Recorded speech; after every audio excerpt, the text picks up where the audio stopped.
প্রশংসা আল্লাহ সুবহানাহু ওয়া তাআলার জন্য, শান্তি অবতীর্ণ হোক মুহাম্মদ সাল্লাল্লাহু আলাইহি ওয়াসাল্লামের প্রতি। যে আল্লাহ সুবহানাহু ওয়া তাআলার অশেষ মেহেরবানি, অপরিসীম করুণা, সীমাহীন দয়ার বদৌলতে শত শত কিলোমিটার পথ পাড়ি দিয়ে দক্ষিণবঙ্গের বাগেরহাট জেলায় আপনাদের সামনে উপস্থিত হওয়ার এবং কিছু কথা বলার তৌফিক দান করেছেন। সকলে বলে আলহামদুলিল্লাহ। দরুদ ও সালাম বর্ষিত হোক পৃথিবীর সর্বশেষ এবং সর্বশ্রেষ্ঠ রাসূল আহমদ মুহাম্মদ মুস্তাফা সাল্লাল্লাহু আলাইহি ওয়াসাল্লামের।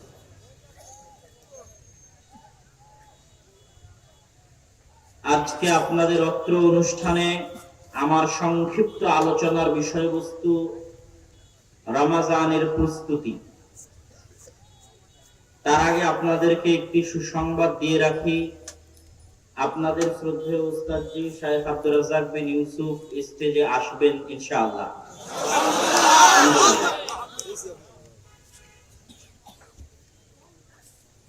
এবং আপনাদের জন্য যেটা জরুরি কর্তব্য সেটা হচ্ছে আল্লাহ সুবহানাহু ওয়া তাআলার নিকটে দোয়া করা যে আল্লাহ সুবহানাহু ওয়া তাআলা আমাদের সমাজের মুনাফিকদেরকে যেন হেদায়েত দান করেন। এটা কোনো সময় প্রশাসনের দোষ নয়, এটা স্থানীয় যারা দায়িত্বশীল তাদের দোষ নয়। আমি পলিটিক্স বুঝি, আমিও অনেক প্রোগ্রাম আয়োজন করেছি। এবছর 3টে প্রোগ্রাম আয়োজন করেছি। সালাফি কনফারেন্স ডাঙ্গিপাড়া বাবা রাজশাহী, সালাফি কনফারেন্স রূপগঞ্জ নারায়ণগঞ্জ, সালাফি কনফারেন্স তেঘরা বিরল দিনাজপুর। এগুলো ছোটখাটো প্রোগ্রাম না, বড় বিশাল প্রোগ্রাম। তো আপনারা যে যে সমস্যার মুখোমুখি হন, আমরাও ওই একই সমস্যার মুখোমুখি হই, একই সমস্যা। তো এই জন্য এই কাজের পথ ঘাট, রাস্তাঘাট, কি সমস্যা, কি কাহিনী, এটা আমি 2 মিনিট কথা বললেই বুঝতে পারি। তো আপনাদের এখানে আজকে আব্দুর রাজ্জাক বিন ইউসুফ সাহেব বক্তব্য দিবেন না, এটা প্রশাসনিকও কোনো নিষেধাজ্ঞা নয়, এটা স্থানীয় যারা দায়িত্বশীল চেয়ারম্যান সাহেব, মেম্বার সাহেব, তাদেরও কোনো নিষেধাজ্ঞা নয়, কারোই আন্তরিকতার অভাব নাই। সমস্যা হচ্ছে আপনাদের মতো এরকম আপনাদের মধ্যে বসবাস করা মুনাফিকরা। বুঝতে পেরেছেন? এটা আমি ক্লিয়ার হলাম। কোনো সমস্যা, কোনোই সমস্যা নেই। আমার এবং আপনার মধ্যে যে সমস্ত মুনাফিক বসবাস করে, এই সমস্ত মুনাফিকেরা আপ্রাণ চেষ্টা করেছে যেন আজকে আব্দুর রাজ্জাক বিন ইউসুফ বক্তব্য দিতে না পায়। সরকারের কি এত ঠেকা পড়েছে, গতকাল প্রোগ্রাম করলো, তার আগের দিন প্রোগ্রাম করলো, গোটা বাংলাদেশ প্রোগ্রাম করতেছে, আর বাগেরহাট জেলায় প্রোগ্রাম করা যাবে না? তাও ওই মাঠে, যে মাঠে কয় বছর থেকে এখানে আসতেছে, প্রায় 15-20 বছর থেকে এই মাঠে আসতেছে, সেই মাঠে বক্তব্য দিতে পারবে না। এটা কি বিশ্বাস করা যায়? আপনাদের কাছে কি মনে হয় বিশ্বাসযোগ্য? তাহলে সমস্যা অন্য জায়গায়, প্রশাসনের সমস্যা নয়, স্থানীয় দায়িত্বশীল সমস্যা।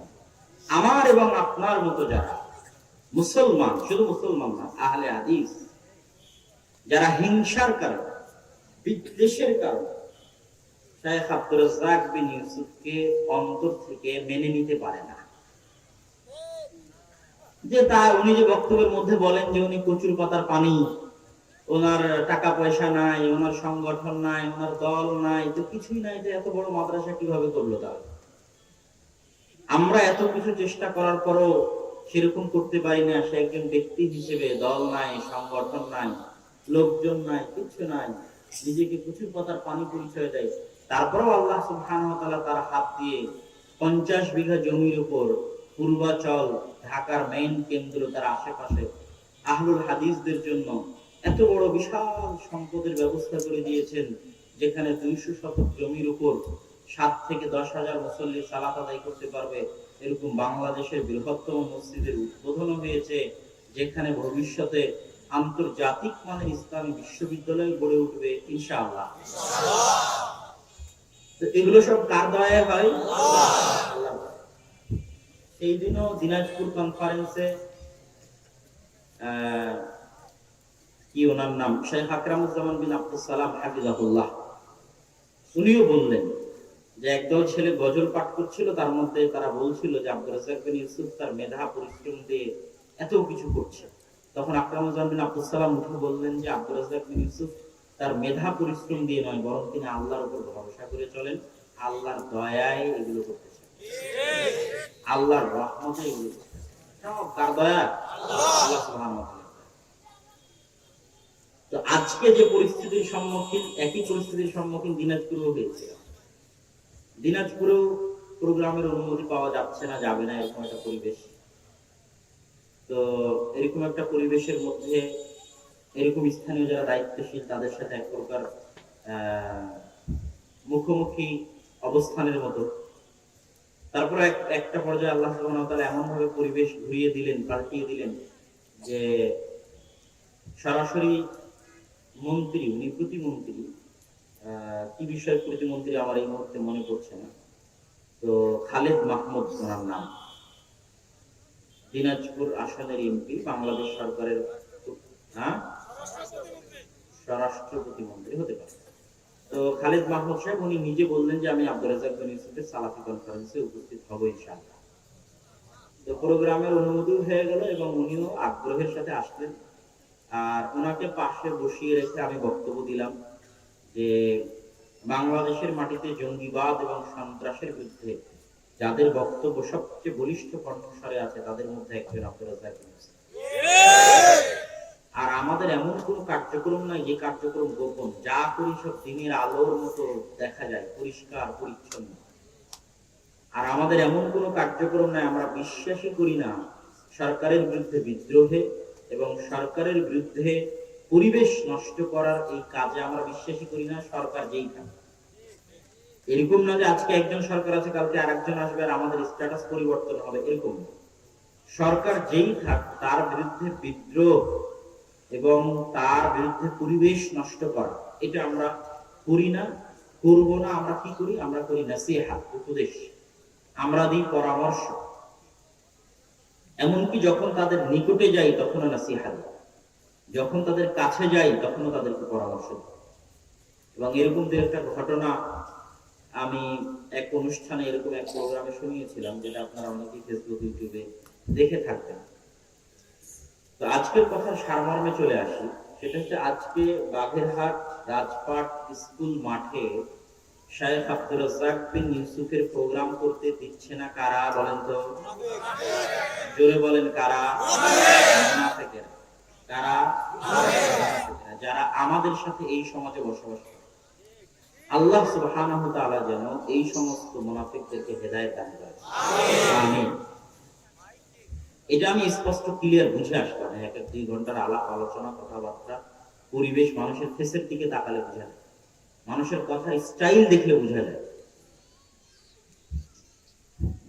তো পরবর্তীতে যদি আপনারা প্রোগ্রাম আয়োজন করেন, বাগেরহাট হোক, রাজপাট হোক, খুলনা হোক, তাহলে আগে চেষ্টা করবেন, প্রশাসনিক কোনো সমস্যা, প্রশাসনিক সমস্যা হলে আমিও আপনাদেরকে সহযোগিতা করবো, যেমন আজকে সহযোগিতা করেছি। আজকে এখানকার যারা আয়োজক, যারা আব্দুর রাজ্জাক বিন ইউসুফকে এখানে দাওয়াত দিয়েছে, তাদেরকে আমি আজকে সহযোগিতা করেছি। প্রশাসনিক কোনো সমস্যা থাকলে সেটা সমাধান করার জন্য। প্রশাসন বলতে কোনটা বুঝবে? প্রশাসন বলতে স্থানীয় এমপি, মন্ত্রী, চেয়ারম্যান, এটা প্রশাসন না। প্রশাসন মানে যারা একবার চাকরিতে জয়েন করলে তাদের কোনো মেয়াদ নাই, রিটায়ার্ড করা পর্যন্ত থাকে। বুঝেননি মনে হয়? কেউ যদি চেয়ারম্যান হয়, মেম্বার হয়, এমপি হয়, মন্ত্রী হয়, তিনি কি রিটায়ার্ড করা পর্যন্ত থাকেন না 5 বছর থাকে? 5 বছর থাকে। তাহলে ওটা প্রশাসনের অন্তর্ভুক্ত। ওনারা হচ্ছেন স্থানীয় প্রতিনিধি। ওনারা কি? স্থানীয় জনপ্রতিনিধি। আর প্রশাসন কোনটা? প্রশাসন হচ্ছে যারা একবার চাকরিতে জয়েন করলে রিটায়ার্ড করা পর্যন্ত থাকে, তারা। এবং আমাদের দেশে গণতন্ত্র কেন সাকসেসফুল হয়? আমাদের দেশে গণতন্ত্র ব্যর্থ কি জন্য, এবং ইংল্যান্ড এবং আমেরিকার মতো দেশে গণতন্ত্র সাকসেসফুল কি জন্য? আমাদের দেশে গণতন্ত্র ব্যর্থ আর ইংল্যান্ড আমেরিকার গণতন্ত্র সাকসেসফুল, তার কারণ হচ্ছে ইংল্যান্ড আমেরিকার প্রতিষ্ঠান মজবুত। প্রতিষ্ঠান মজবুত। প্রতিষ্ঠান মানে যে একবার চাকরিতে ঢুকেছে রিটায়ার করা পর্যন্ত চাকরি করবে, ওটা প্রতিষ্ঠান। পুলিশ একটা প্রতিষ্ঠানের নাম, বিচার বিভাগ একটা প্রতিষ্ঠানের নাম, সেনাবাহিনী একটা প্রতিষ্ঠানের নাম। এই প্রতিষ্ঠানে যারা চাকরিতে জয়েন করেছে এরা কতদিন সেবা দিবে বলেন তো?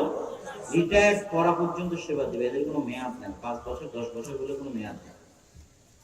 তো অন্যান্য আমেরিকা ইংল্যান্ডের প্রতিষ্ঠানগুলো মজবুত, ক্ষমতায় যেই আসুক তার জবাবদিহিতা থাকে, প্রতিষ্ঠানের কাছে কি থাকে?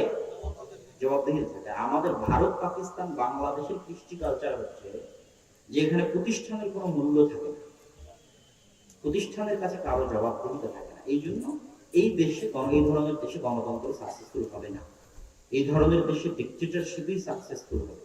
পাকিস্তান, ভারত, বাংলাদেশের মতো দেশে ডিক্টেটরশিপ থাকলে দেশ উন্নয়ন, দেশে কাজ হয়। এই ধরনের দেশ, ওই ধরনের উন্নত দেশে যেগুলোতে প্রতিষ্ঠান শক্তিশালী তাদের থেকে গণতন্ত্র সাকসেসফুল।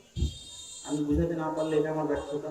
তবে যাদের জ্ঞান আছে, যারা পড়াশোনা জানে, তারা আমার এই কথা তুলে ধরে দিলে আরো গভীরে গবেষণা করে, আরো গভীরে পড়াশোনা করে, তাহলে তারা আমার এই কথা সামনে বুঝতে পারবে, যারা স্টুডেন্ট ছাত্র মানুষ। তো আমার আলোচনার এই পর্বের আলোচনা শেষের দিকে, তো ইনশাআল্লাহ আল্লাহ সুবহানাহু ওয়া তাআলা তৌফিক দিলে আপনাদের শ্রদ্ধেয় শাইখ স্টেজে আসবেন এবং আপনাদেরকে সালাম দিবেন, তারপরে উনি বিদায় নেবেন। তো আমি যেটা বলছিলাম, আপনারা পরবর্তীতে প্রোগ্রাম আয়োজন করলে আগে কাদের বিষয়ে সচেতন থাকবেন? এখানে নাহিদ ভাই বাড়ি গেছে। নাহিদ ভাই একটা সহজ সরল ছেলে, ওনার কি ভুল?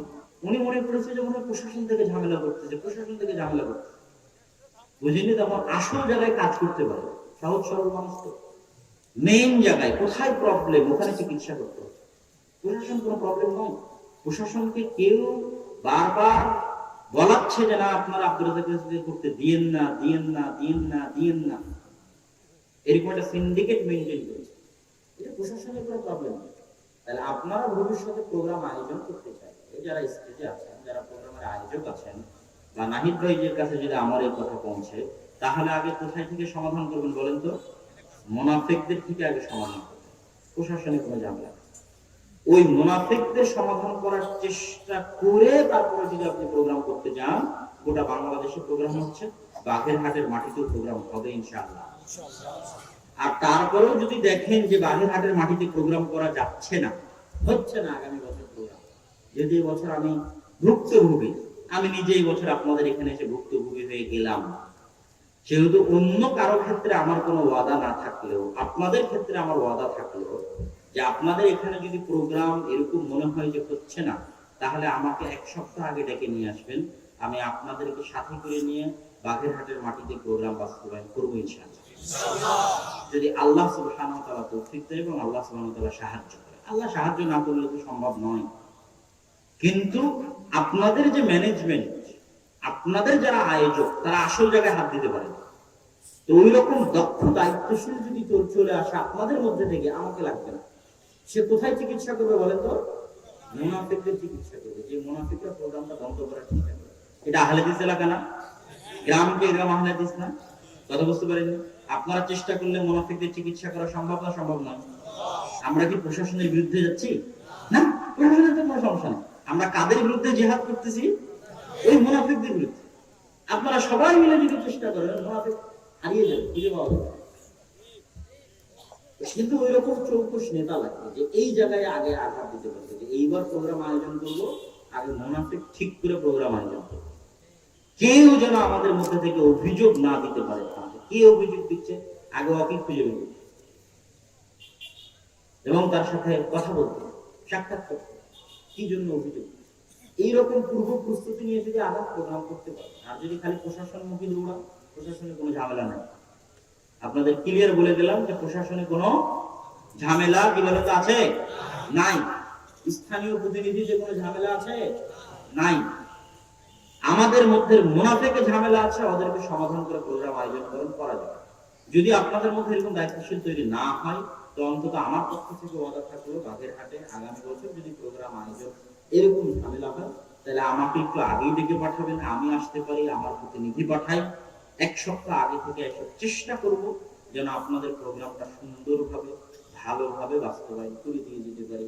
আল্লাহ সুবহানাহু ওয়া তাআলা যেন সহজ করতে।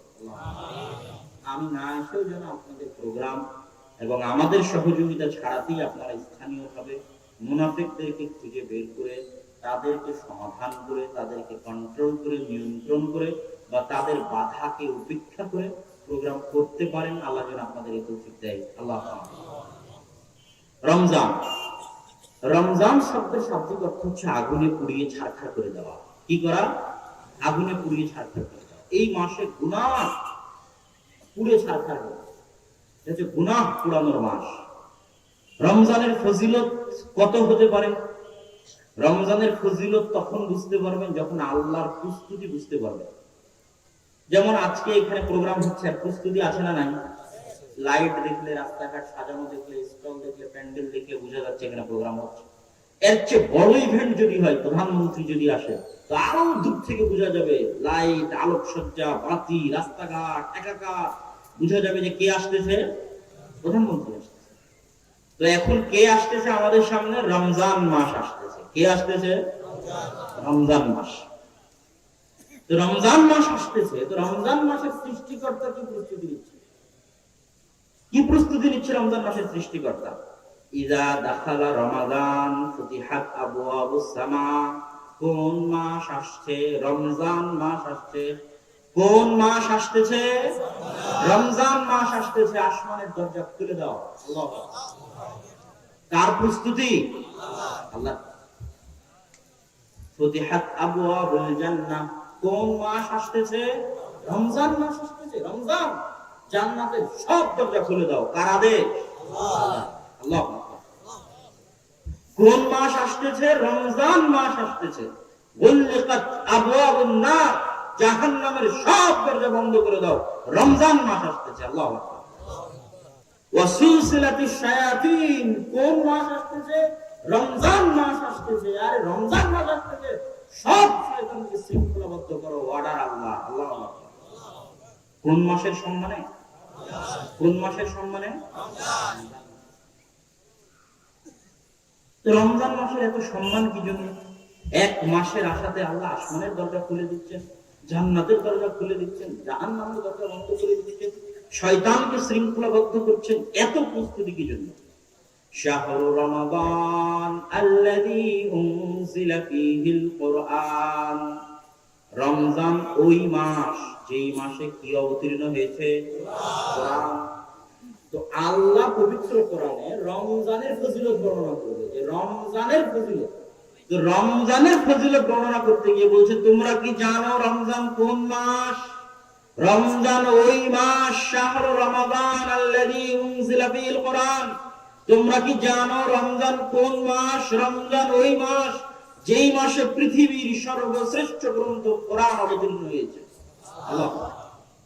কি জন্য? কোরআনের আবার কি ফজিলত যে কোরআনের ফজিলতে রমজান সর্বশ্রেষ্ঠ হয়েছে? তাওরাত কালামুল্লাহ নয়, ইনজিল কালামুল্লাহ নয়, জাবুর কালামুল্লাহ নয়, আল্লাহর বাণী নয়। এই মাইক আল্লাহর সৃষ্টি জিন, আমরা আল্লাহর সৃষ্টি জিন, জিন আল্লাহর সৃষ্টি জিন। সারা পৃথিবীতে যা কিছু আছে, মা ফিস সামাওয়াতি ওয়াল আরদ, সব আল্লাহ সুবহানাহু ওয়া তাআলার সৃষ্টি। কিন্তু কোরআন আল্লাহর সৃষ্টি না, কোরআন আল্লাহর সিফাত। কোরআন কি? আল্লাহর সিফাত, গুণ। আল্লাহ কথা বলতে পারে, মুতাকাল্লিম, ইয়াতাকাল্লাম। আল্লাহর কথার আওয়াজ আছে, আল্লাহ কথা বলতে পারেন, কথা বলেন, এটা আল্লাহর গুণ। আল্লাহর বলা কথাকে, যেটা আল্লাহ সুবহানাহু ওয়া তাআলার জাতের অংশ, সত্তার অংশ, পবিত্র কোরআনে লিপিবদ্ধ করা হয়েছে। আল্লাহ। তাহলে কোরআনটা আল্লাহর সৃষ্টি, কোরআনটা আল্লাহর জাতের অংশ, সত্তার অংশ, আল্লাহ সুবহানাহু ওয়া তাআলার সিফাত, আল্লাহ সুবহানাহু ওয়া তাআলার বলা কথা, আল্লাহ সুবহানাহু ওয়া তাআলার বলা বাণী। তাওরাত আল্লাহর বলা কথা ছিল না, ইনজিল আল্লাহ সুবহানাহু ওয়া তাআলার বলা কথা ছিল না, জাবুর আল্লাহ সুবহানাহু ওয়া তাআলার বলা কথা ছিল না, বাইবেল আল্লাহ সুবহানাহু ওয়া তাআলার বলা কথা ছিল। স্বাভাবিক হাদিসের মতো ওহী ছিল। হাদিস কি ওহী নয়? কি বলেন, হাদিস কি ওহী নয়? কিন্তু হাদিস কি আল্লাহর বাণী? হাদিস কি আল্লাহর সিফাত? আল্লাহর সিফাত না। আল্লাহ রাসূলের মুখ দিয়ে বের হয়েছে, কিন্তু ওহী কে পাঠিয়েছে? আল্লাহই পাঠিয়েছে। কিন্তু কোরআনের পার্থক্যটা কোথায়? কোরআন আল্লাহর সিফাত, আল্লাহর গুণ। আল্লাহ কথা বলেন, সেই কথা লেখা আছে কোরআন। তো রমজান মাসের ফজিলত বর্ণনা করতে গিয়ে আল্লাহ বলছেন, জানো রমজান কোন মাস? রমজান এত শ্রেষ্ঠ মাস কি জন্য? রমজানের সম্মানে জান্নাতের দরজা খুলে দিলাম, রমজানের সম্মানে আসমানের দরজা খুলে দিলাম, রমজানের সম্মানে জাহান্নামের দরজা বন্ধ করে দিলাম, রমজানের সম্মানে শয়তানকে শৃঙ্খলাবদ্ধ করলাম। জানো রমজানের সম্মান এত কি জন্য? শাহরু রমাদান আল্লাযী উনজিলা ফীহিল কুরআন। আরে রমজান তো ওই মাস যেই মাসে কোরআনের মতো সর্বশ্রেষ্ঠ কিতাব নাযিল হয়েছে। ইন্না আনজালনাহু ফী লাইলাতুল কদর ওয়া মা আদরাকা মা লাইলাতুল কদর। আমি অবতীর্ণ করেছি লাইলাতুল কদরে কোরআন। তোমরা কি জানো লাইলাতুল কদর কোন রাত? খায়রুম মিন আলফি শাহর, হাজার মাস ইবাদত করার চাইতে উত্তম এক রাতে ইবাদত করার নেকি। আল্লাহু আকবার। কিন্তু জানো লাইলাতুল কদর এত সর্বশ্রেষ্ঠ কি জন্য? হাজার মাসের ইবাদতের চাইতে উত্তম বানিয়ে দিলাম এক মাসের ইবাদতকে। কি জন্য? ইন্না আনজালনাহু ফী লাইলাতুল কদর। এই কোরআন যে লাইলাতুল কদর অবতীর্ণ করেছে। আল্লাহু আকবার। তাহলে রমজান সর্বশ্রেষ্ঠ কিসের জন্য? কিসের জন্য? জোরে বলেন। লাইলাতুল কদর সর্বশ্রেষ্ঠ রাত কিসের জন্য? কোরআনের জন্য। কিসের জন্য? ওই রাতে কি অবতীর্ণ হয়েছে? মুহাম্মদ সাল্লাল্লাহু আলাইহি ওয়াসাল্লাম সর্বশ্রেষ্ঠ নবী কি জন্য? কোরআন কার উপর অবতীর্ণ হয়েছে? আমরা সর্বশ্রেষ্ঠ উম্মত কি জন্য? এই কোরআন এই উম্মতের উপর অবতীর্ণ।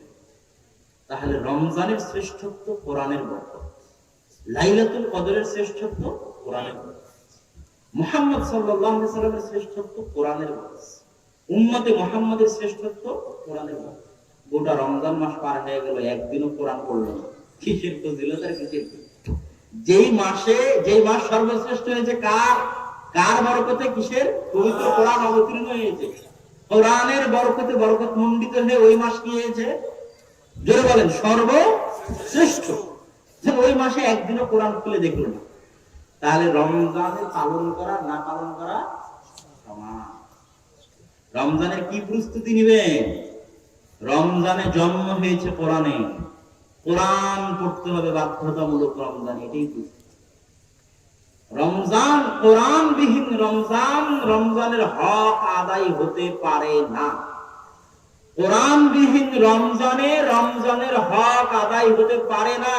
রমজানের সব সম্মান কিসের জন্য? অতএব উপস্থিত যত মুসল্লি আছেন সবাই এই রমজানে কি শিখবেন? এই রমজানে কি পড়বেন? যারা ভালো করে কোরআন পড়তে পারেন এরা কোরআন একবার খতম দিবেন ইনশাআল্লাহ। বলেন ইনশাআল্লাহ। আর যারা কোরআন ভালো করে পড়তে পারেন না ওরা রমজানে কি পড়া শিখবেন? কোরআন। মুহাম্মদ সাল্লাল্লাহু আলাইহি ওয়াসাল্লাম নিজে রমজান মাসে প্রচুর কোরআন পড়তেন। কেন? রমজানে কার জন্ম হয়েছে? কোরআন এসেছে। লাওহে মাহফুজ থেকে সর্বপ্রথম সামাউদ দুনিয়া মোড়ক উন্মোচন। কেউ জানতো না তার আগে যে কোরআনে কি লেখা আছে। রাসূল সাল্লাল্লাহু আলাইহি ওয়াসাল্লামের উপরে এসেছে দীর্ঘ 23 বছর। কিন্তু লাওহে মাহফুজ যেখানে সংরক্ষিত ছিল, ওই সংরক্ষিত জায়গা থেকে সামাউদ দুনিয়া ফেরেশতার দায়িত্বে একবারে যে অবতীর্ণ হওয়াটা লাওহে মাহফুজ থেকে শেষের আসমানে, নিচের আসমানে ফেরেশতার দায়িত্বে মোড়ক উন্মোচন। যার আগে ফেরেশতা জানতো না কোরআনে কি লেখা আছে। সেটা হচ্ছে লাইলাতুল কদর, পবিত্র কোরআন অবতীর্ণ, পবিত্র কোরআন নাযিল হওয়ার মাস। আর কোরআনের সবচেয়ে ভয়ঙ্কর জিনিস কি জানেন? আজকে আপনি ইশার সালাতের সুন্নাত পড়লে নেকি পাবেন, না পড়লে কি গুনাহ হবে? গুনাহ হবে? হবে না। ফজরের 2 রাকাত সুন্নাত আদায় করলে নেকি হবে, না পড়লে কি গুনাহ হবে? হবে না। এখন আপনি যদি বলেন কোরআন পড়লে প্রত্যেক হরফে 10 নেকি, না পড়লে কোনো সমস্যা নাই, কথা কি এরকম? এরকম না। কোরআন খুব ভয়ঙ্কর, খুবই ভয়ঙ্কর। রাসূল সাল্লাল্লাহু আলাইহি ওয়াসাল্লাম বলেছেন, আল কোরআন হুজ্জাতুন লাকা আও হুজ্জাতুন আলাইকা। কোরআন যদি পড়ো তোমার পক্ষে কথা বলবে, আর কোরআন যদি না পড়ো চুপ থাকবে না, কিয়ামতের মাঠে তোমার বিরুদ্ধে কথা বলবে। হে আল্লাহ, এই মুসলমান তার ঘরে কোরআন ছিল, কোরআনে হাজারবার চুমা দিয়েছে, বুকে লাগিয়েছে, আমাকে একবারও খুলে পড়ে দেখেনি। দিনকে দিন পার হয়ে গেছে, মাসকে মাস পার হয়ে গেছে, একবারও তোমার বাণী খুলে পড়ে দেখেনি, জাহান্নামে দিয়ে। চুপ থাকবে না, অসম্ভব। খুবই ভয়ঙ্কর গ্রন্থ। ইয়াতাকাল্লাম ইয়াউমাল কিয়ামা, কিয়ামতের মাঠে এই গ্রন্থ কথা বলবে। ইশফাআন, আল্লাহর দরবারে সুপারিশ করবে। সিয়াম কথা বলবে, কোরআন কথা বলবে। সিয়াম বলবে আল্লাহ মানাতুহু আনিত তুআমি ওয়াশ শাহওয়াত, আমি এই ব্যক্তিকে খাদ্যদ্রব্য এবং শাহওয়াত থেকে বিরত রেখেছিলাম। কোরআন বলবে আল্লাহ আমি এই ব্যক্তিকে রাতের ঘুম থেকে বিরত রেখেছিলাম। আল্লাহ এই দুইজনের শাফাআত শুনে ব্যক্তিকে জান্নাতে দিয়ে দিবেন।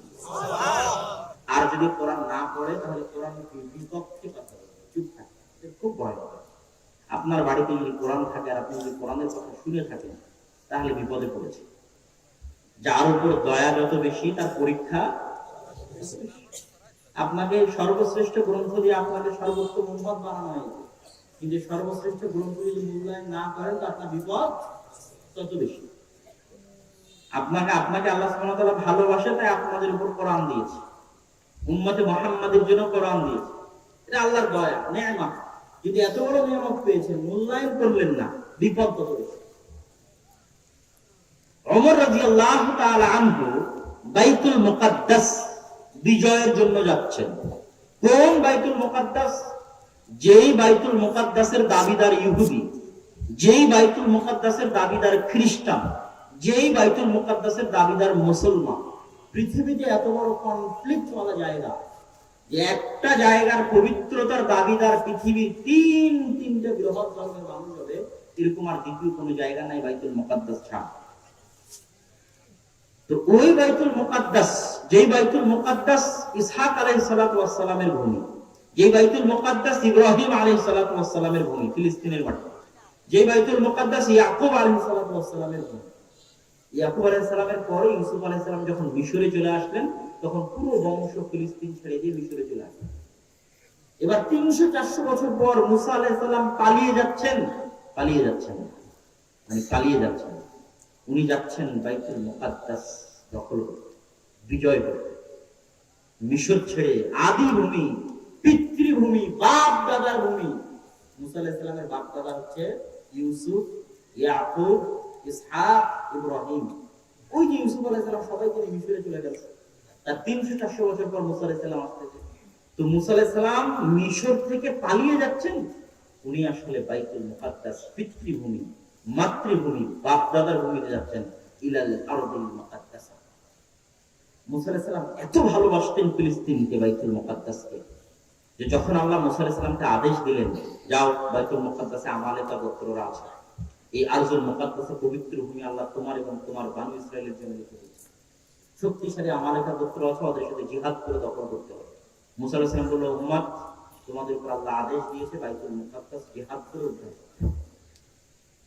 তখন মুহাম্মদ মুসা আলাইহিস সালামের উম্মতেরা বলল যে আপনি যান, আপনার আল্লাহ যান, যে জিহাদ করেন, আমরা যেতে পারবো না। ইযহাব আনতা ওয়া রাব্বুকা ফাকাতিলা, আপনি যান, আপনার আল্লাহ গিয়ে যুদ্ধ করেন, এদের সাথে যুদ্ধ করা আমাদের অনেক নিমক হারাম জাতি ছিল বনি ইসরাইল। তো মুসা আলাইহিস সালাম মনের দুঃখে ওই যে বাপদাদার ভূমি ফিলিস্তিনে যেতে পারলেন না। বুখারীর হাদিস পড়ছি, মুহাম্মদ সাল্লাল্লাহু আলাইহি ওয়াসাল্লাম বলেছেন যে মুসা আলাইহিস সালাম আল্লাহর নিকটে দোয়া করেন, আল্লাহ আমার মৃত্যুটা বাইতুল মুকাদ্দাসের এত নিকটে দান করেন যেন বাইতুল মুকাদ্দাস থেকে ঢিল মারলে আমার কবরে এসে পড়ে। বুখারীর হাদিস। আল্লাহু আকবার। এবার মুহাম্মদ সাল্লাল্লাহু আলাইহি ওয়াসাল্লাম নিজে বলছে যে শুনো, আমি যদি এখন তোমাদেরকে নিয়ে ফিলিস্তিনের মাটিতে থাকতাম তাহলে দেখাতাম কোথায় মুসা আলাইহিস সালামের কবর আছে। আল্লাহু আকবার। বুখারীর হাদিস পড়ছে আপনারা। তো এই বাইতুল মুকাদ্দাস সেই বাইতুল মুকাদ্দাস। ওই বাইতুল মুকাদ্দাস বিজয় করার জন্য আমিরুল মুমিনিন, খলিফাতুল মুসলিমিন, অর্ধজাহানের শাসক ওমর ইবনুল খাত্তাবকে ডেকে পাঠানো হয়েছে। যে বাইতুল মুকাদ্দাস জেরুজালেম ওল্ড সিটি, পুরাতন জেরুজালেমের পাদ্রী বলছে যদি মুসলমানদের খলিফাতুল মুসলিমিন আসে তাহলে আমরা জেরুজালেমের চাবি তার হাতে দিয়ে দেব, না হলে দিব না। তার আগে 2-3 মাস থেকে 4000-4500 মুজাহিদ গোটা ফিলিস্তিন জেরুজালেম ঘেরাও করে। তো চিঠি লিখে পাঠিয়েছে সাহাবী, ওমর রাদিয়াল্লাহু তাআলা আসতেছে, এখন ছিঁড়া জামা, কালি টুটা ফাটা জামা গায়ে। আবার যে বিখ্যাত ঘটনা আপনারা জানেন, যখন উনি জেরুজালেমের নিকটবর্তী, তখন ওনার রাখাল উটের পিঠে আর উনি দড়ি ধরে টানতেছে। তো গোটা জেরুজালেম বাসী অপেক্ষা করতেছে যে অর্ধজাহানের শাসক ওমর ইবনুল খাত্তাব খলিফাতুল মুসলিমিন আমিরুল মুমিনিন আসছে। তো মুসলমান সেনাপতিরা তাড়াতাড়ি দৌড়ে গিয়ে ওমর রাদিয়াল্লাহু তাআলাকে বলতেছে, সব বড় বড় সাহাবা, যে ওমর রাদিয়াল্লাহু তাআলা, এই যে খ্রিস্টানদের সামনে আপনি অর্ধজাহানের শাসক আমিরুল মুমিনিন খলিফাতুল মুসলিমিন, আপনি যেভাবে আসতেছেন আমাদের তো মান সম্মান ইজ্জত সব কিছু, একটু ভালো পোশাক পরে যদি আসতেন, উটের পিঠে থাকতেন, আপনি নিজে উটের দড়ি ধরে টানতেছেন, পোশাক আপনার ছেড়ে ফাটা টুটা ফাটা, আমরা তো ছোট হয়ে গেলাম এই খ্রিস্টানদের থেকে, আমরা কত আরমান করে আশা নিয়ে বসে আছি আমাদের আমিরুল মুমিনিন খলিফাতুল মুসলিমিন। তখন ওমর রাদিয়াল্লাহু তাআলা বললেন, এই কথাটা মনে রাখবেন, এটা কোরআনের সাথে সম্পৃক্ত। শোনো শোনো হে রাসূল সাল্লাল্লাহু আলাইহি ওয়াসাল্লামের সাহাবীরা, শোনো হে মুসলমানেরা, আমার মতো ওমর মরুভূমির রাখাল ছিল, মরুভূমির রাখাল। লা ইজ্জাত লানা, আমাদের কোনো সম্মান ছিল না, কোনো মর্যাদা ছিল না, কোনো শক্তি ছিল না, কোনো ক্ষমতা ছিল না। আজ মরুভূমির রাখালকে অর্ধজাহানের শাসক বানিয়েছেন আল্লাহ। আজ মরুভূমির রাখালকে বিশাল সম্মান দিয়েছেন আল্লাহ। আজ মরুভূমির রাখালকে বিশাল ক্ষমতা দাপট দিয়েছেন আল্লাহ সুবহানাহু ওয়া তাআলা। এই যে আমার মতো নাচিজকে, আমার মতো মরুভূমির রাখালকে অর্ধ পৃথিবীর খলিফা বানিয়ে দিলেন, শাসক বানিয়ে দিলেন, এত সম্মান দিলেন, এগুলো একটা ওই জামা কাপড়ের জন্য নয়, এগুলো একটা ওই উটের পিঠে চড়ে আসার জন্য নয়, এগুলো সব কোরআনের বরকতে। সব কিসের বরকতে? তোমরা যতই উন্নত জামা কাপড় পরো, আর যতই সাজগোজ করে আসো, আর যতই গাড়ির বহর নিয়ে আসো, কোরআনকে যেদিন অবহেলা করবে, কোরআনকে যেদিন অবহেলা করবে, কোরআন সেই দিন পারমাণবিক শক্তির মালিক হলেও অন্তর ভয় থরথর করে কাঁপবে, তোমাদের জন্য অপমান সুনিশ্চিত। পারমাণবিক শক্তির মালিক হলেও অপমান সুনিশ্চিত। নয় বাংলাদেশ পারমাণবিক শক্তির মালিক, পাকিস্তানের পারমাণবিক শক্তি আছে, কিন্তু কোরআনকে যদি অবমূল্যায়ন করো, যত ক্ষমতা থাক, যত সৈন্যবাহিনী থাক, যত সাজসজ্জা থাক, পৃথিবীতে তোমরা সম্মান পাবে, অপমান অপদস্থ তোমাদের জন্য। কোরআন পড়ো, কোরআনের বরকতে বরকত মণ্ডিত। কয়জন মুসলমান আজ কোরআন পড়েছে? আপনারা কয়জন আজকে কোরআন তেলাওয়াত করেছে? গোটা বাংলাদেশে আজ কয়জন মানুষ কোরআন তেলাওয়াত করেছে? কয়জন মানুষ কোরআনের বরকতে বরকত মণ্ডিত হয়েছে? এই জাতির জন্য যদি অপমান সুনিশ্চিত না হয়, তাহলে কাদের জন্য অপমান সুনিশ্চিত? কাদের জন্য? আজ থেকে 20-30 বছর আগে যে জাতি মানুষ হয়েছে, যে প্রজন্ম মানুষ হয়েছে, তারা অন্তত বক্তব্যে কোরআন শুনেছে। আর এই প্রজন্ম তো kindergarten school, KG school, English medium school, BRAC school করতে করতে এই প্রজন্মে কেউ কোরআন পড়াই যাবে। তাহলে এই প্রজন্ম তো কোরআনের বরকতের ছোঁয়াতেই নাই। তাহলে আপনাদের জায়গা একটু সম্মান আছে, কোরআনবিহীন এই প্রজন্মের সম্মান থাকবে? আপনি কি বলেন, থাকবে? ওই জাহাঙ্গীরনগর বিশ্ববিদ্যালয় থেকে পিএইচডি করা, মাস্টার্স করা হোক, আর ঢাকা বিশ্ববিদ্যালয় থেকে পিএইচডি করা, মাস্টার্স করা হোক, যারা বড় বড় লেকচার দেয়, বড় বড় লেকচার, নিজের নামের আগে মুসলমান আছে, বড় বড় লেকচার, তাদেরকে বলে দিবেন স্পষ্ট ভাষায় যে তারা যে বড় বড় লেকচার দেয়, যদি বাংলাদেশে এখন যতগুলো মানুষ কোরআন পড়ে, কোরআন মানে, কোরআন জানে, এই কোরআনের বরকত যদি বাংলাদেশে না থাকে, তো ওরা যতই নামের আগে মুসলমান, ওদের ভাগ্যে এত অপমান থাকবে, যতই উদারতা দেখা, যত উদারতা দেখাতে দেখাতে দেখাতে দেখাতে হিন্দুদের সাথে মিলে যাবে। বুঝতে পারেননি যে আমি উদার, আমার কোনো সমস্যা নাই, কোনো সমস্যা নাই, আমি উদার। উদারতা দেখাতে দেখাতে হিন্দু, ইহুদি, খ্রিস্টান সবার সাথে মিলে যাবে। তারপরে ভাগ্যে কি লেখা থাকবে? অপমান। কি লেখা থাকবে? কোনোদিন ইজ্জত পাবে না। যেটা ঘটেছিল কাদের ক্ষেত্রে জানেন? সোভিয়েত ইউনিয়নে যে সমস্ত মুসলমান দেশ ছিল, উজবেকিস্তান, কাজাখস্তান, তুর্কমেনিস্তান, ওই অঞ্চলে যে সমস্ত মুসলমানরা মনে করেছিল যে আমরা কমিউনিস্টদের সাথে সাথ দিব, উদার, ওরা কমিউনিস্টের সাথে সাথ দিতে দিতে পা চাপতে চাপতে চাপতে চাপতে অনেক বড় পর্যায়ে যাওয়ার পরও আরো বড় পর্যায়ে যাওয়ার পরও দেখতে ওদেরকে বিশ্বাস করতেছে মুসলমানের রক্ত গায়ে কিসের রক্ত আছে? মুসলমানের। একই বিশ্বাস করা যাবে। যতই অনুগত্য দেখা অপমান শুনেছি বড় বড় সোভিয়েত ইউনিয়নের আমাদের বড় বড় কেজিবির বড় বড় গোয়েন্দা সংস্থা মুসলমান সম্মান পায়, ইজ্জত পায়। যত ওদের অনুগত্য দেখিয়েছে তারপর সম্মান ইজ্জত পাবে। তাহলে মুসলমানদের জন্য সম্মান এবং ইজ্জত কিসের মধ্যে আছে? কোরআনের মধ্যে। কিসের মধ্যে? কোরআন বিহীন প্রজন্ম যেন না গড়ে ওঠে। কেউ যেন কোরআন না শিখে মারা না যায়। কেউ যেন কি না শিখে মারা না যায়? কোরআন না শিখে। এটা শপথ করতে পারেন না? এসএসসি পড়ার জন্য কত সময় দিলেন, এইচএসসি পড়ার জন্য কত সময় দিলেন, তারপরে বিয়ে শাদী করার জন্য কত সময় দিলেন, রাস্তাঘাটে কাজ করার জন্য কত সময় দিলেন, ব্যবসা করার জন্য কত সময় দিলেন, রাজনীতি করার জন্য কত সময় দিলেন। আপনার জীবনে সব কিছু করার সময় হলো, খালি কি করার সময় হয়নি? কোরআন শিখার সময়। কি জবাব দিবেন আল্লাহর কাছে? কোরআন যদি আপনার বিরুদ্ধে কথা না বলে তো কার বিরুদ্ধে কথা বলে? আর আপনার জন্য যদি অপমান না থাকে তো কার জন্য অপমান থাকে? অতএব আজকের রমজানের বক্তব্যে সর্বপ্রথম বক্তব্য হচ্ছে রমজানের সবচেয়ে বড় প্রস্তুতি। রমজানের সবচেয়ে বড় প্রস্তুতি কি বলেন তো? কোরআন। কোরআন তেলাওয়াত, কোরআনের চর্চা করা। ওয়াদা করবেন রমজানে কোরআন পড়বেন ইনশাআল্লাহ। আল্লাহ সুবহানাহু ওয়া তাআলা আপনাদেরকে কবুল করুন। আল্লাহুম্মা আমিন। এবার আসেন রমজানের পরের প্রস্তুতি কি হতে? রাসূল সাল্লাল্লাহু আলাইহি ওয়াসাল্লাম হাদিসের মধ্যে আয়েশা রাদিয়াল্লাহু তাআলা আনহা থেকে বর্ণিত যে মা রাআইতু রাসূলুল্লাহ সাল্লাল্লাহু আলাইহি ওয়াসাল্লাম আকতারা সিয়ামান, আমি রাসূল সাল্লাল্লাহু আলাইহি ওয়াসাল্লামকে সিয়াম রাখতে দেখিনি এত বেশি, যত বেশি সিয়াম রাখতেন কোন মাসে? শাবান মাসে। যে মাসে আমরা অবস্থান করছি কোন মাসে? শাবান মাসে। তো রমজানের প্রস্তুতির সাথে শাবানের সম্পর্ক কি? আপনার বাড়িতে যদি আপনি বিরিয়ানি রান্না করেন আর আশপাশের 10-15 বাড়িতে গন্ধ না যায়, তাহলে বিরিয়ানি হলো? হ্যাঁ, ওই বিরিয়ানির মান থাকলো? আশেপাশে 10-15 বাড়িতে গন্ধ যেত। রমজান আসতেছে মুসলমান, এই মুসলমানেরা, এই যুবকেরা, এই মুসলমানের সন্তানেরা, কোন মাস আসতেছে? রমজান। কোন মাস আসতেছে? রমজান। আগে থেকেই সিয়াম রাখো, আগে থেকেই খায়ের মাকদাম করো, আগে থেকেই রমজানকে স্বাগতম জানাও। হুট করে একদিন সকালে ঘুম থেকে উঠে দেখো রমজান এসেছে, রমজানের জন্য অপমান। রমজান আসতেছে 30 দিন আগে থেকে গোটা পৃথিবীর মানুষ জানবে, অন্তত মুসলমানের সন্তানেরা জানবে তাদের বাড়িতে শাবানের সিয়াম রাখা হবে। কেন বলেন তো? কোন মাস আসতেছে? কোন মাস আসতেছে?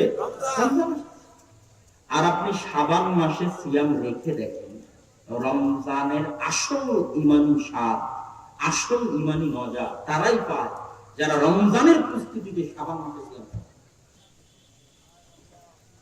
আর যারা শাবান মাসে সিয়াম রাখবে না, হুট করে রমজান শুরু হয়ে গেল, প্রথম সিয়ামই আর প্রথম সিয়াম, এই বছরের প্রথম সিয়াম রমজান মাসের প্রথম সিয়াম। এই বছরের প্রথম সিয়াম কোন সিয়াম? রমজান মাসের প্রথম সিয়াম। তাহলে ওই স্বাদ পাবে না, ওই মজা পাবে না, ওই আন্তরিকতা পাবে না যেটা রমজানের অগ্রিম প্রস্তুতির জন্য শাবান মাসে যদি সিয়াম রাখা শুরু করে 10-15 দিন 20 দিন আগে থেকে বোঝা যাবে, অন্তত মুসলমানের ঘরে বোঝা যাবে কোন মাস আসতেছে? রমজান মাস আসতেছে। কি সিয়াম রাখবেন শাবানে? ইনশাআল্লাহ।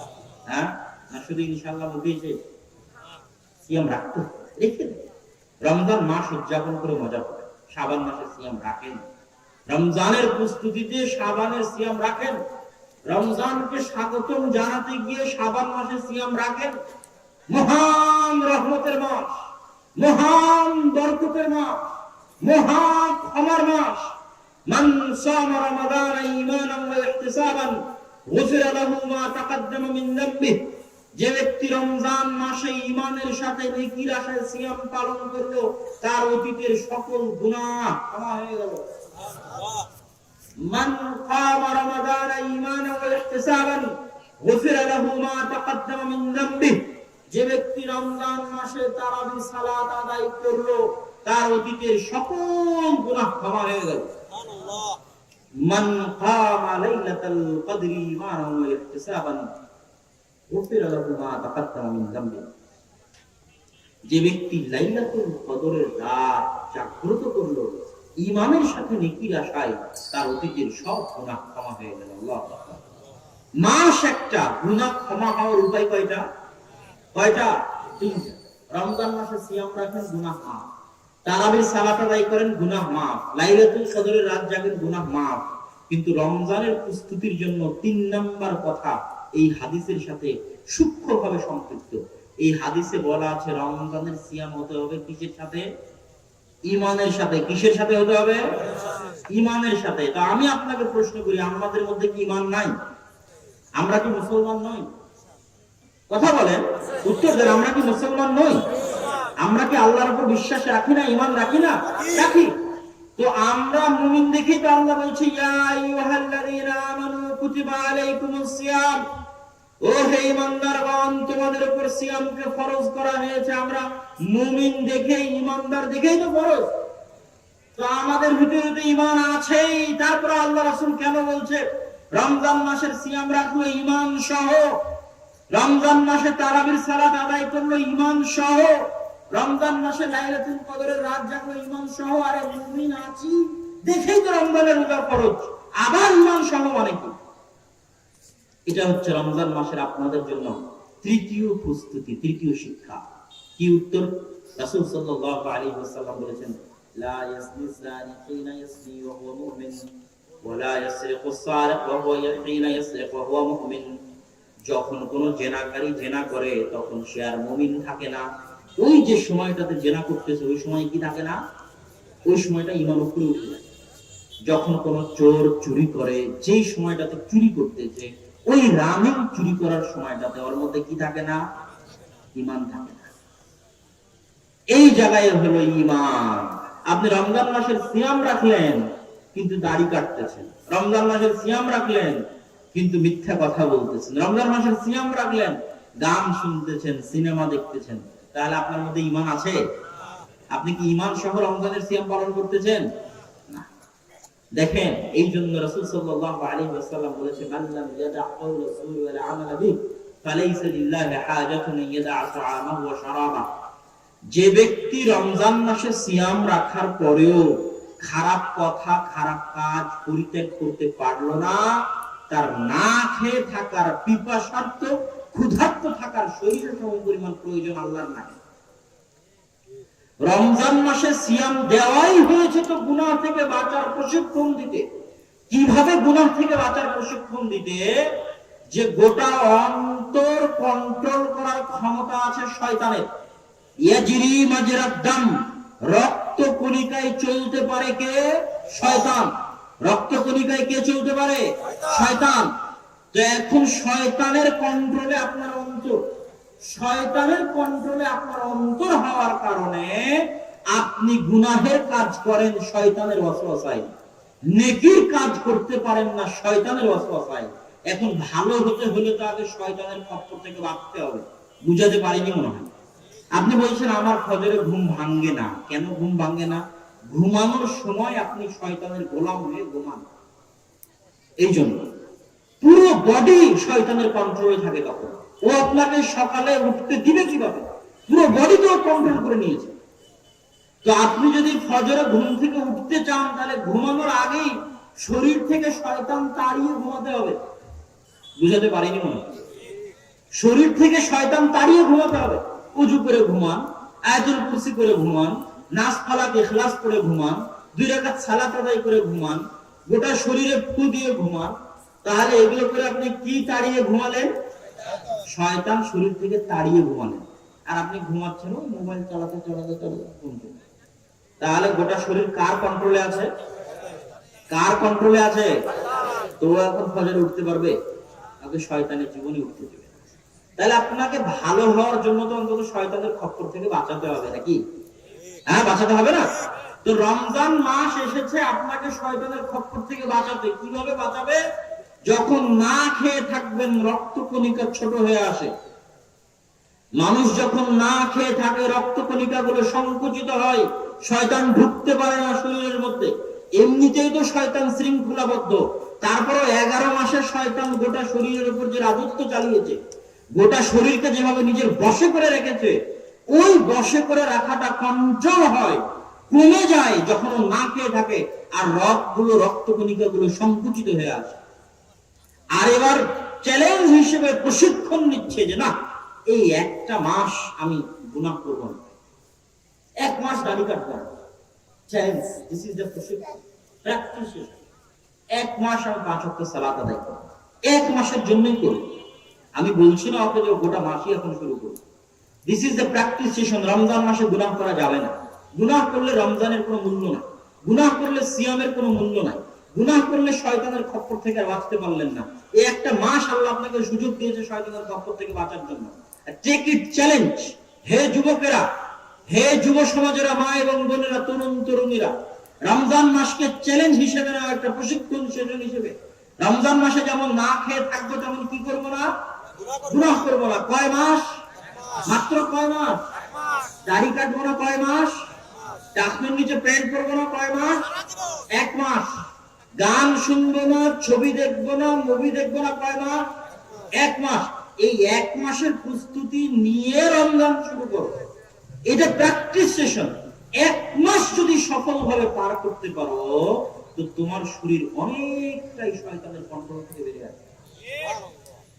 তখন তোমার জন্য আল্লাহর আনুগত্য করা কি হয়ে যাবে? সহজ হয়ে যাবে। এখন তোমার জন্য আল্লাহর আনুগত্য করা কঠিন, পারবে না। কেননা তুমি পুরোটাই শয়তানের দাস হয়ে গেছো। আর শয়তান বাস্তব, কাল্পনিক নয়। শয়তান কিভাবে বাস্তব? শয়তান এইভাবে বাস্তব যে রাসূল সাল্লাল্লাহু আলাইহি ওয়াসাল্লাম বলেছেন,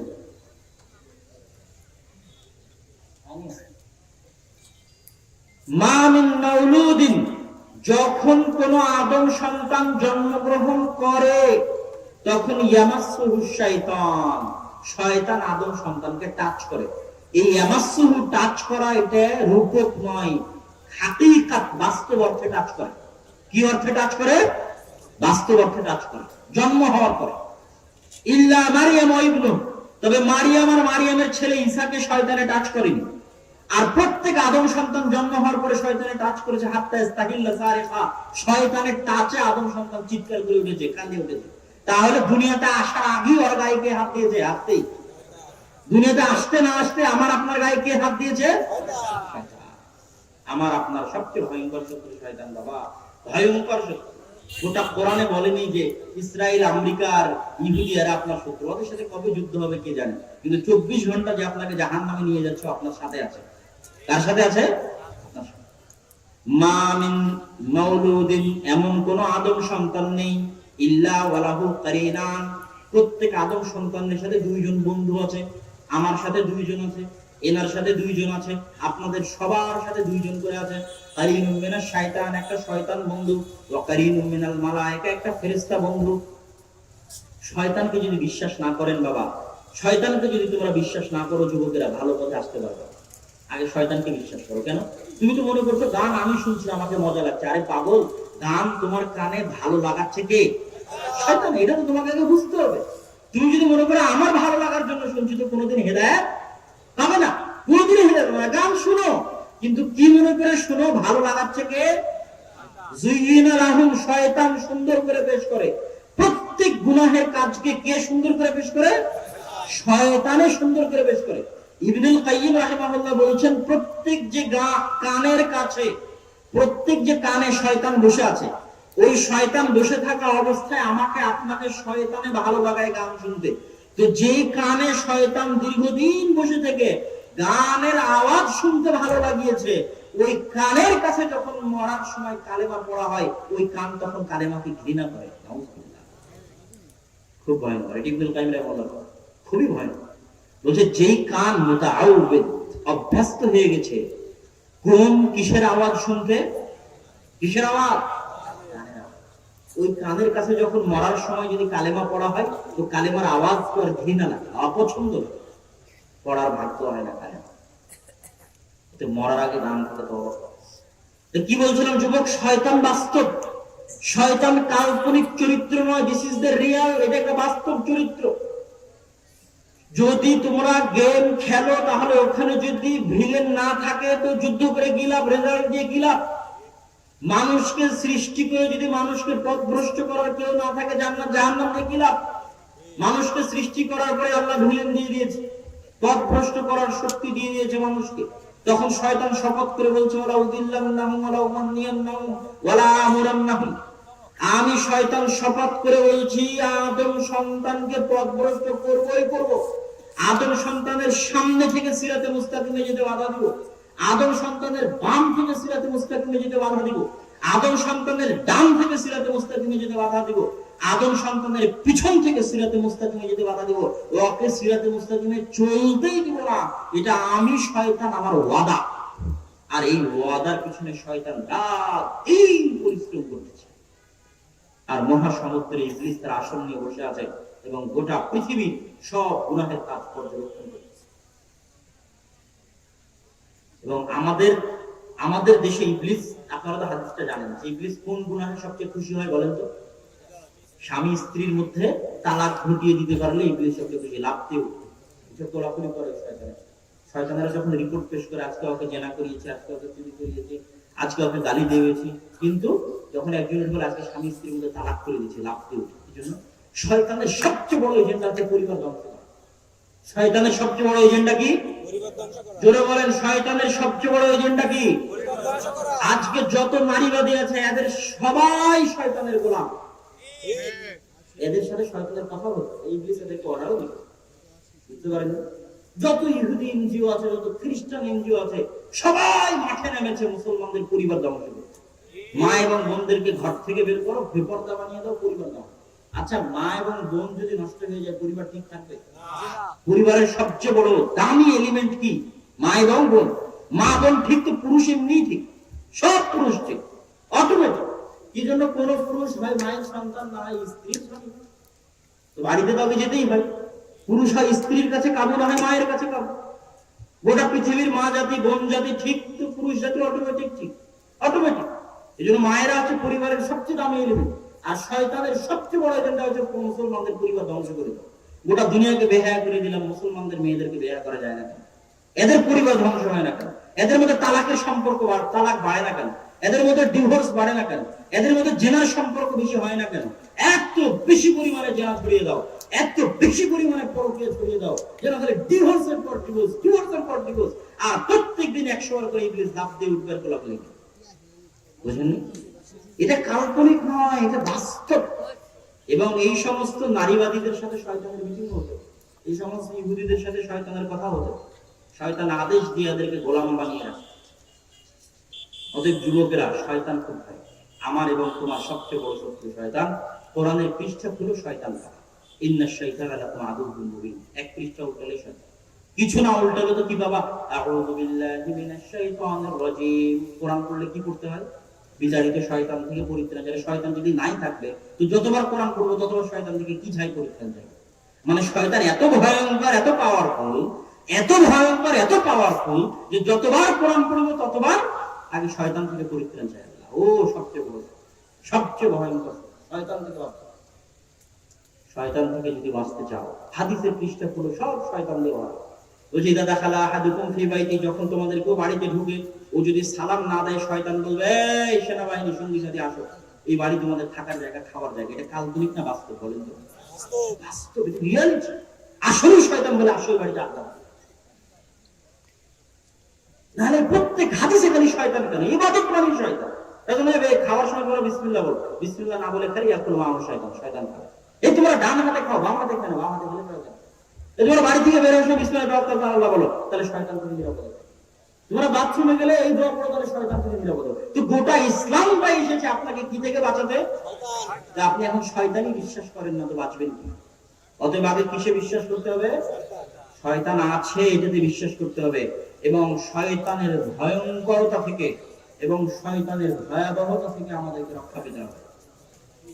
আল্লাহ সুবহানাহু ওয়া তাআলা যেন আমাদেরকে শয়তানের ভয়াবহতা, শয়তানের ভয়ঙ্করতা এবং শয়তানের ষড়যন্ত্র থেকে রক্ষা করে আমাদেরকে রমজান মাসে সুন্নাত অনুযায়ী সিয়াম পালন করে পবিত্র কোরআন তেলাওয়াতের মাধ্যমে রমজান মাস উদযাপন করে, গুনাহবিহীন রমজান মাস উদযাপন করে শাবান মাসের সিয়াম রাখার মাধ্যমে রমজানের প্রস্তুতি নেওয়ার তৌফিক দান করুক আল্লাহুম্মা আমিন। বক্তব্যের সারমর্ম হচ্ছে, আবারও শুনেন মনোযোগ সহকারে। এক, রমজানের প্রস্তুতিতে তিনটে জিনিস। এক নাম্বার কি? শাবান মাসে কি করতে হবে? জোরে বলেন, শাবান মাসে কি করতে হবে?